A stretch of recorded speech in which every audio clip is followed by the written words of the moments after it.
This was a gathering organized by a student of UCT, trying to get students together to speak about institutional racism at the university, which is a topic that we've been kind of speaking over for a long time, about the institutional racism, not only through the symbolism, but also the institution itself, the structures, the system itself.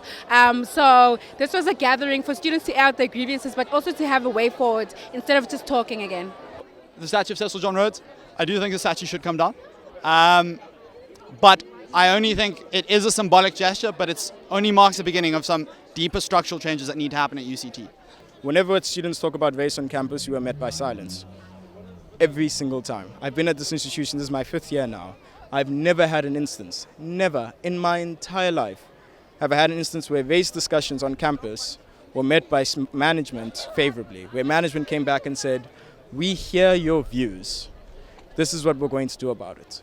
So I think the main issue with the Cecil John Rhodes statue is that people don't understand, and particularly white people, don't understand that while they might not feel as though they gain power just by having names like Jan Smuts and Cecil John Rhodes around them, they do. They gain power from me losing my power as a black student, having to face a world where everywhere I go there's a white man, and the only time I see structures or artworks depicting black women, it's Sarki Batman's naked body in chains in the library. How is that an environment conducive to my education? How is that an environment that contributes to my education? And the problem is, I think, is that there is nothing really African about the way in which UCT as an institution works. It is simply a university in Africa, and I think that's problematic. I benefit from racism. I benefit from the structural racism that exists in this university. It's a simple fact, and in one sense, from a practical sense, I don't have any incentive to fight the racism because it's benefiting me. But I am a human being. I am capable of compassion, and I am capable of looking at the struggles of other people and saying how my privilege and how my experience is directly affecting them negatively. And because it's affecting them negatively, as a human, I have a duty to fight racism, at least institutionally.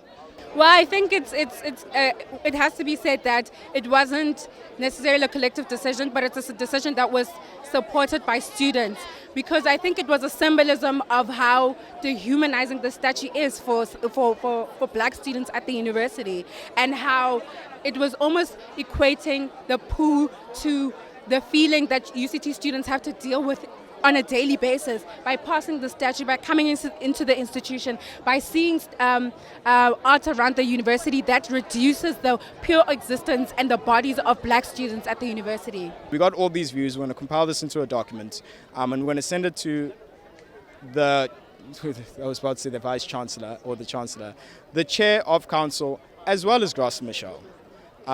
Leverage contacts that I may or may not have, and send it to Graça Machel and say, this is what students are feeling at this institution that you're the Chancellor of. Please do something.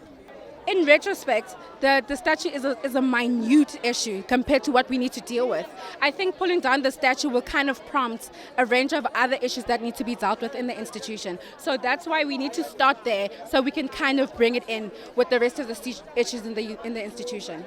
And the warning I want to give to the Chancellor, Vice Chancellor, Chair of Council, is that if you keep ignoring the views, the actions are just going to get worse until something so bad happens that you're forced to change. Now, why should we wait for that moment? It makes no sense.